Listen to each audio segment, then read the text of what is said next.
in terms of where we are in South Africa as far as running some of these Islamic centers for the benefit of the Muslim Ummah. Now, just if you could give us some background and tell us who the Shamsiyyah Islamic Centre is. Yeah, actually, Shamsiyyah Islamic Centre, it is a non-profit organization which established itself officially in 2015, and then it's working around Johannesburg CBD and surroundings. The goal is to uplift Islam to the local South Africans, but also to improve the iman of those who are already Muslim. We are working in the suburbs, we are working on the location in the villages, we are working around the corner, but we also dealing with the orphans, the widows, those unfortunate children who have no parents forever. We are dealing with all those kind of people. But also we are teaching the madaris, Qur'an class from the children, from the adults, from the male and females. But also we are running a daycare center and preschool. But also we are going to grade R and grade 1 from January. Yes. Now, Maulana, I think what you're saying is, when we talk about the Johannesburg CBD, for many of us that don't go into the CBD area, and sometimes we don't know, what is going on, and particularly when it comes to dawah, when it comes to Islam, when it comes to teaching, when we're talking about madaris, and how the community that is living in the CBD is being served from an Islamic perspective. What communities reside in the CBD at this point in time? Actually, we have a multi-nation. Everyone is here, from Pakistan, from Bangladesh, from India, from Nigeria, from Senegal, South Africans. Everyone actually is a mixture of each and every tribe and every nation. That is the way of CBD it is. But unfortunately, you found the majority of foreigners and the locals, they are interested in Islam or they are Muslim already, but the lack of facilities. There is no much madaris in Johannesburg CBD. There is no much where Muslim they can learn, where our kids can go. You find it's less in the CBD as compared to another area. Yes, I think this is important. This is very, very relevant because I think for many of us also we fail to realize, the communities or the Muslim communities of foreign origin who have now come to South Africa, who have now settled in South Africa, and more importantly, in terms of how they are seeing or managing their Islamic needs for society, for community, and for the children. Yeah, really, we have that problem. For example, you find the Muslim children around here, they don't have any Muslim initiative schools. So you find in order for the children to learn, they have to go to the other school, which, okay, anyway, they're doing good work, but they are under the non-Islamic faith. Our children, they are taught that there is another God called Jesus, there is another God called Mary. So you find these are contrary to the faith. So there is two things. First, the parents, they are not aware, or they are aware that where can I take my child? And another school which maybe can teach Muslims, they are very far from me. So transport-wise, and I can't. So better let it be. So that's why we see that. That's why Shamsiyyah, let's try to step up one step ahead to make sure that we try to facilitate, even though it's not in a full range, but at least we have been done and we're starting something.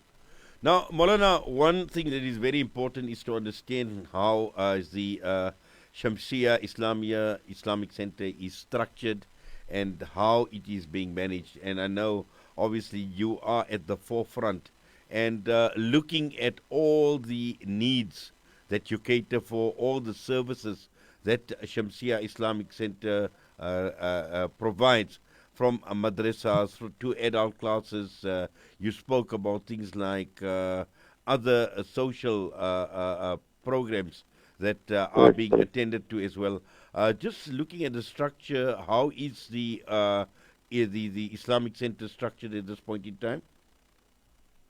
Can you come again? I said the structure in terms of how the management of the Yeah, Shamsiyyah Islamic Center. We know you are there, but I'm sure you've yeah, got many other people who are assisting you. yeah, correct, correct. We got a team behind me. There is a team behind me. We got brothers and sisters, especially ladies. Actually, they are giving that 100% support. And then one surprising is find a South African lady. Actually, they're giving very supportive to Shamsiyyah to make sure that we meet in certain scale, not 30 scale, but certain scale, that we meet what we do. For example, in Ramadan wise, for example, in the donation wise, we try, and then we have a team behind actually, and really I give the hand to these women, which they are full supportive to Shamsiyyah. Yes. Now, just looking at some of the challenges and that you mentioned that the Muslim community faces in living in the CBD, what are some of the big problems or challenges that they are faced with? Actually, as I say, it's a multicultural, multiracial, is cosmopolitan, you can call like that. So you find there is a diversity of cultures and ideas, and then look to it, you find someone comes from certain background, whereby he was upright, but due to the environment he stays in CBD, because he found another culture, he exposed it to another thing, you find himself, he starts to lose what he have, and then he starts to go to what he was not supposed to be. So we have this challenge because of multiculture, because the people, they are out far from their families, so they feel like we are free to do whatever we do. No one sees us, they're not feeling shy anymore. As I recall one hadith of Rasulullah, al-haya'u min al-iman, that modesty, that shyness is part of iman. So now it is not be there, for example, someone come from very far corner from the world, come to CBD, and then there is no one whom he knows, so he is ready to do anything, because we are mixed and then we are exposed to something which we are not belong to. Yes. Now, also looking at some of the issues and when it comes to the society, because I'm sure you are attending to many family-related issues, family matters, and also, people getting married, they have families, they have children. There are issues when it comes to families as well. And we find that also a lot of mixing, like you mentioned, takes place where many of the people, the foreigners, would marry some of the locals. And I'm sure these are some of the issues which you are attending to, where you advise people, where you consult with people on these matters. Yes. That is a daily basis. The daily basis, we found people are coming, they have 1, 2, 3 conflicts, they want advice, they got that fight and that fight. And not only, actually, generally, even South Africans also, because, the matter of marriage, they are related. They don't have ratio. We have a similar problems in our marriages, similar problems in our society, in our family. Actually, they are related. And we are attending to them in the daily basis. Yes. Now, let's come into the Islamic education that you provide in the madrasas and the adult classes. Have you developed your own syllabus and your own structure as far as what you teach and how you teach, or have you been linking up with, for instance, we've got the Jamiat here in Gauteng, and obviously they provide a lot of assistance and guidance as well in terms of books, in terms of kitabs, in terms of what the children need to be taught. Yeah, correct. Actually, the syllabus which you are using is a syllabus which come from Jamia, even though it's not directly in the way it is, because according to the society which we are living in, you found as I say from the beginning, you found it is a mixture of people from different areas. Where you found the children comes, his father is following Maliki Madhab. Am I right? Yes. And then you come, you teach him Hanafi Madhab. And then when you go home, you performing his father Salah, the child is starting telling the father, you don't know how to perform Salah, and the father telling the child, you don't know how to perform Salah. So in that angle, We are using the same Jamia syllabus, but we are trying to twist here and there in order to make unity in the family, not conflict, because some people, they are not understanding this madhahib and the different terms of fiqh or whatever. So sometimes we dealing with the same thing, but in the way whereby it can be, it can fit to the society, because the way is not to bring conflict, that is to teach the children the deen. So we are doing the same thing. We are using the Jamia Hadith Kitab, even though we are not linked to them directly. We are not linked to them directly, but we buy their materials, we got their books, we got whatever it is. We're using the same Hadith, we're using the same Ta'limul Haq, we're using actually the same thing. But we are not linked directly to Jamia.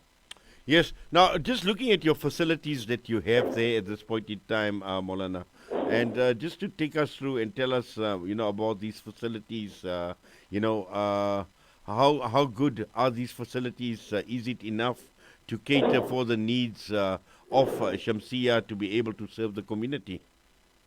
No, the facilities are really not enough. Really not enough, because what we have there right now, it was a big hall, and then we have now to make sure that we cut the rooms.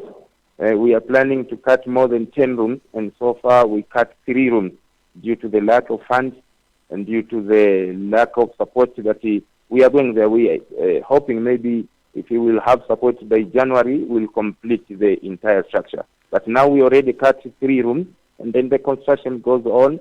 The facilities are not enough, because we have more than 100 children in total for madrasa, and then we have more than 70 children in total which come for daycare. And then next year, January, we're starting from grade R and grade 1. So facilities are not enough. So we need really to hand supportive to make sure that we are reaching the goal. And how are these facilities being funded at the moment?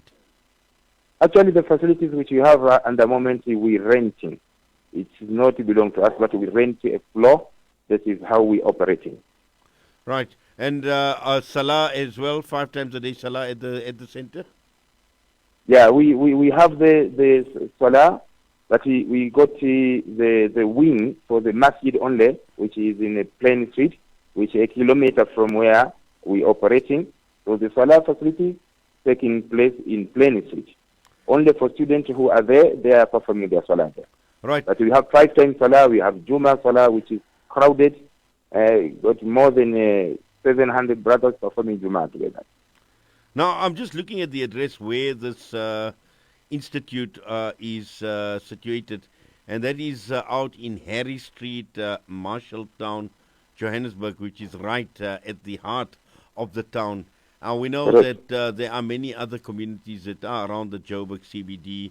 I'm thinking of Forsberg, Mayfair, which is not very far off. Look at on the other side, there's areas like Parktown that has got a big community. Auckland Park is around there. This side, you've got even Bertram's area as well. Have you been engaging with these communities around the CBD? Engagement of communities, yes, because we have the students come from Bertram, we have the students come from Parktown, Cape Town, Death Valley. We have the students. So with the community, we involving with them. I'm part of those communities as well. I'm attending their funeral, we are attending their weddings. So I'm part of it. We are involving with them. That's why we go to the students as far as from to Bertram and Death Valley. Until God said you, they are coming to our center. Right. And just as far as your appeal goes, and I know that you're going to be, you are appealing for funds to assist, and I'd like you to make that appeal here on Islamedia, Maulana. Actually, what we're doing is for benefit of entire community, Muslim community, wherever they are in South Africa. But not only entire community of Muslims, but a country at large. Because if we produce the children, we take them from the level of faith and morally, and then they become good citizens of the country, they become good ambassadors of Islam, the Islam will benefit, the community will benefit, the country will benefit. The crime level will go down, and then the happiness and peace will prevail in our country. So this is what we are doing. So for this is not the issue of only Shamsiyyah issue. Actually, it's the issue of every Muslim. It's the issue of every citizen of South Africa to make sure that we support and be together with Shamsiyyah to reach their goal. We got a lot of projects that they are stacking because we have no fund. So we are appealing for the fund. We are appealing for Salam Media actually for the good job we do. If we link us, inshallah, for the benefit of the Ummah. If we have people who are not criminals, if we have people who are not stealing, if they are not drinking, they are not raping anyone, this is the benefit will be not for Shamsiyyah, but for the entire humanity. Yes, inshallah, and I see you've got a website, www.shamsiyyah, which is SHAMSIYYAH.com. You've also got telephone numbers and 011 042 9748 or 078 091 7254 or 073 601 8942. Maulana, in fact, that appeal obviously has gone out, and for people wanting the information, they can actually go onto the website. But for now, Jazakallah, shukran so much for your time with us this morning. Assalamu alaikum wa rahmatullah. Wa alaikum salam wa rahmatullahi wa barakatuh.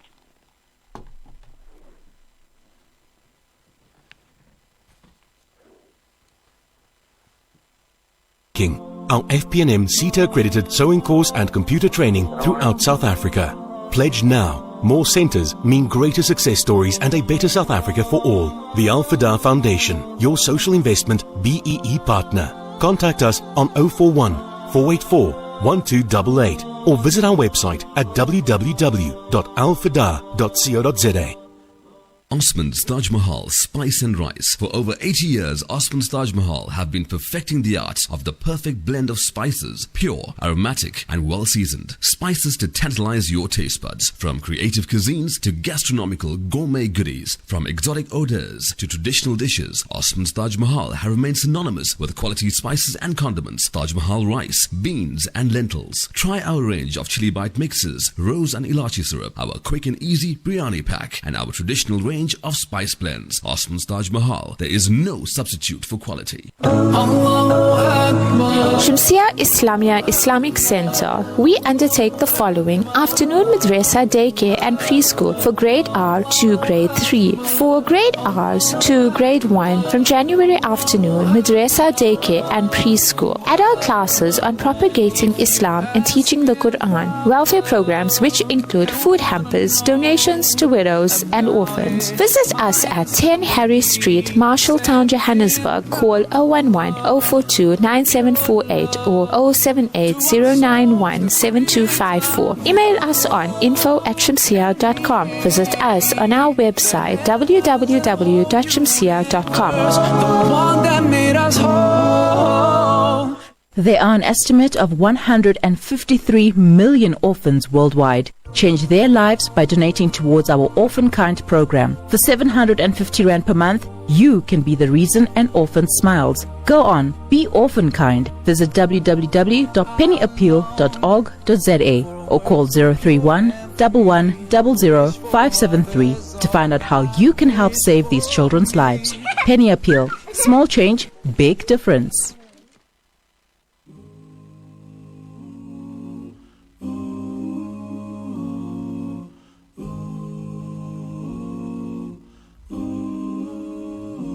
There's a place in your heart, and I know that it is love. And this place could be much brighter than tomorrow. And if you really try, you'll find there's no need to cry. In this place, you'll feel there's no hurt or sorrow. There are ways to get there. If you care enough for the living, make a little space to make a better place. Heal the world, make it a better place. For you and for me and the entire human race. There are people dying. If you care enough for the living, make a better place for you and for me. Yeah. If If you want to know why, there's a love that cannot lie. Love is strong, it only cares for joyful giving. If we try, we shall see. In this bliss we cannot feel fear or dread. We stop existing and start living. Then it feels that always love's enough for us growing. So make a better world. Make a better world. This is Al Ansar News.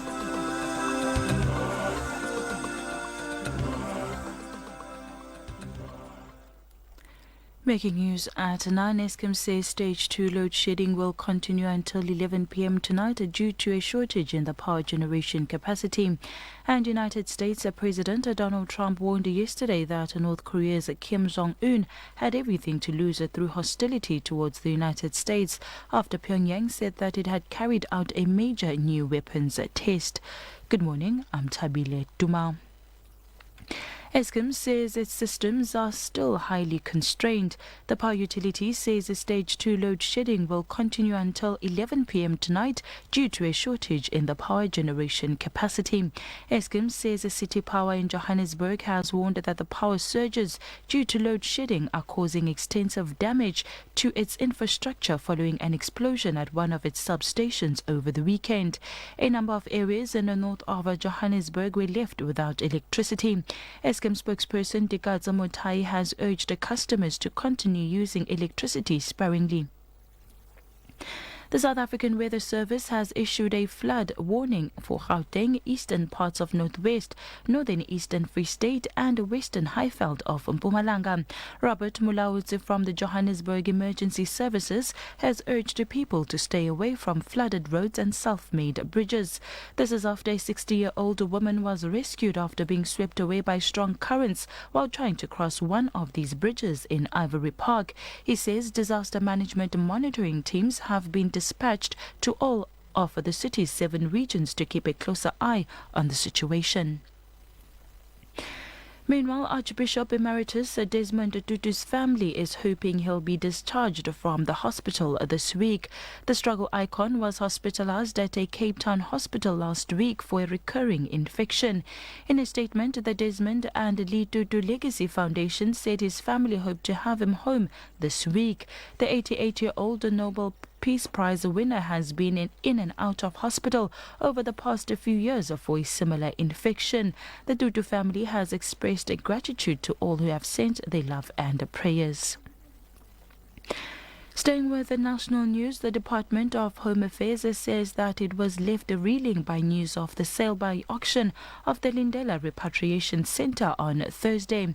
The centre, which houses undocumented migrants, was auctioned for 60 million rands with a starting bid of 30 million rands. The Krugersdorp-based centre was run by African Global Operations, formerly known as Bosasa. The auctioneer stated that there was currently a lease of 1 million rands a month with Public Works. Public Works Minister Patricia de Lille was with her counterpart at Home Affairs when news of the auction broke. And finally, United States President Donald Trump warned yesterday that North Korea's Kim Jong-un had everything to lose through hostility towards the United States after Pyongyang said that it had carried out a major new weapons test. The announcement on Saturday's test came just hours after Trump said he would be surprised by any hostile action from the North, emphasizing his very good relationship with Kim. Trump and Kim engaged in months of mutual insults and threats of devastation in 2017, sending tensions soaring before a diplomatic rapprochement the following year. The pair have met 3 times since June 2018, but with little progress towards denuclearization. Pyongyang has set Washington the 31st of December deadline to make new concessions to kickstart stalled talks. Meanwhile, on Saturday, South Korea's President Moon Jae-in spoke by phone with Trump and agreed to maintain dialogue with Pyongyang. The 30-minute talk was the first conversation between Trump and the South Korean leader since they met at the UN General Assembly in New York in September. Taking a look at the temperatures this morning: Durban 17 to 21, Richards Bay 19 to 22, Ulundi 14 to 18, Ladysmith 14 to 18, and Margate is at 18 to 21. Recapping our top stories, the Eskom says the stage 2 load shedding will continue until 11 p.m. tonight due to a shortage in the power generation capacity. And United States President Donald Trump warned yesterday that North Korea's Kim Jong-un had everything to lose through hostility towards the United States after Pyongyang said that it had carried out a major new weapons test. That's it for now. For Radio Al-Ansar News, I'm Tabile Duma. Teaching you something new. Listen to something fresh. Listen to Salam Media, your humanitarian broadcaster.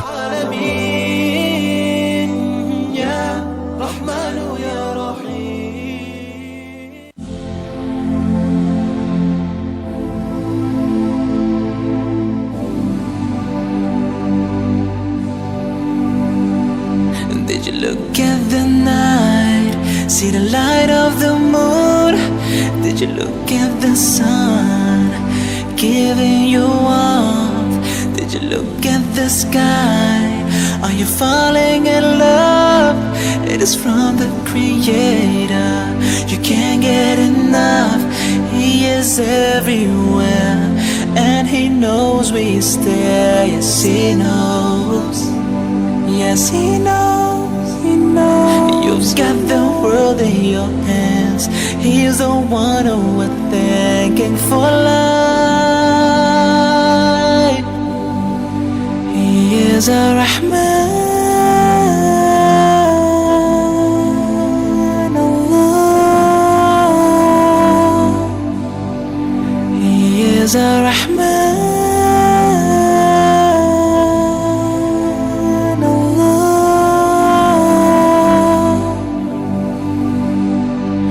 The birds how to fly, feel the tears when you cry.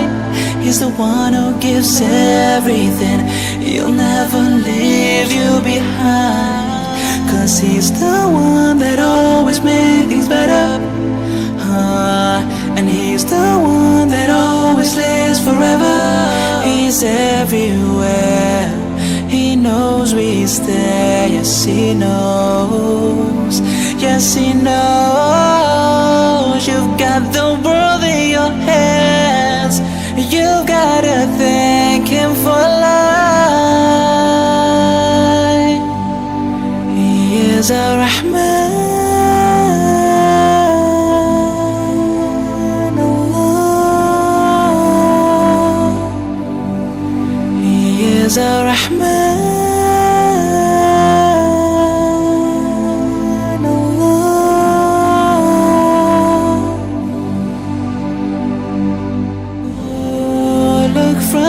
Standing, look around yourself, feel the love around you. You can't even tell how much He has given. Do you know what you're missing?